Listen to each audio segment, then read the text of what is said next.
Go fruit yourself. Hey fruit bats, it's Freely the Banana Girl here. Welcome to another episode. So today I want to talk to you about sodium. Okay, excess sodium in the body and what it does to your weight.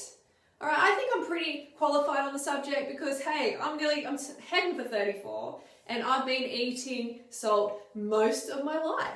Except for the last 7 years, I've drastically reduced the amount of salt in my diet, the amount of sodium, and seriously, it has made a big difference to my life and my weight.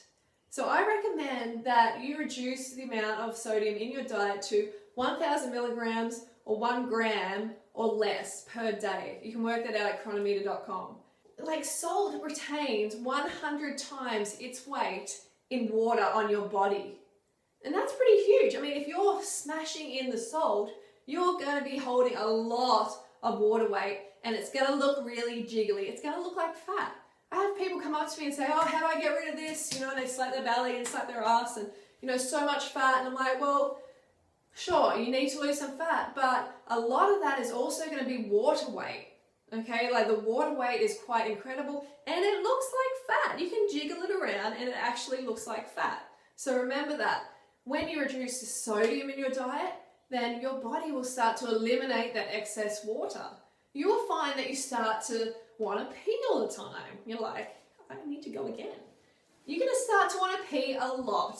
And that is going to be like the first sign of you eliminating that water. Your kidneys finally catching up and getting rid of the excess water. So that water is like suspended in your body to dilute the pollution of the salt.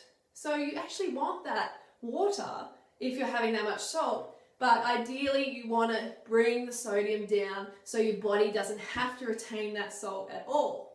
Seriously, like, I mean, with me and my face, if I have too much sodium, too much salt, then you will see it in my face. I look like a chipmunk packing nuts. Seriously, like back in the day when I had a, you know, full-on cooked animal product diet, I was just this little chipmunk walking around packing nuts all the time. So cut the sodium, cut it right down. Himalayan sea salt is it's going to act the same in your body when it comes to weight gain. Your body doesn't need much sodium. You get all you need from fruits and vegetables without adding any.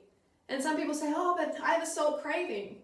That's an interesting one because do you really have a salt craving or are you craving the calories that come with the salt? Because we're so used to having this really salty, dense calorie dinner that a lot of people get to dinner and they're like, oh, I'm craving salt.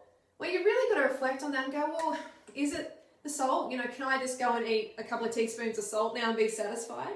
No way. You want the calories with the salt. You want to smash them both in.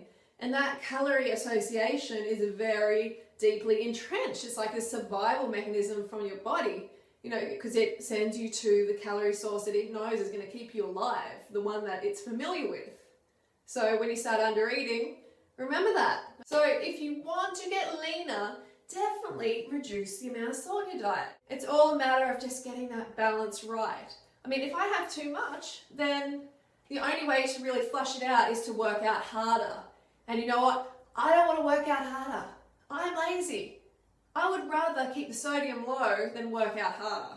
Okay, so you got to do that. You got to drink enough water to assist the kidneys to flush out that excess sodium. Sodium isn't the devil all round. If it helps you eat more carbs, okay, have a little bit. But just get the balance right. Don't have too much. Really, like look on the side of the jars if it's like a tomato sauce or something. If it has over 300 milligrams per 100 grams of sodium, then don't go above that. Have that or less, or else you're just getting into dangerous territories. I mean, even bread, like most bread that I've seen in the shops is huge with sodium. A lot of products you would never expect, so read the labels. Alright, so I hope that makes sense. I hope that helps. I will see you tomorrow for What I Eat Wednesdays. So don't forget to go fruit or root yourself. See you tomorrow. Banana Girl.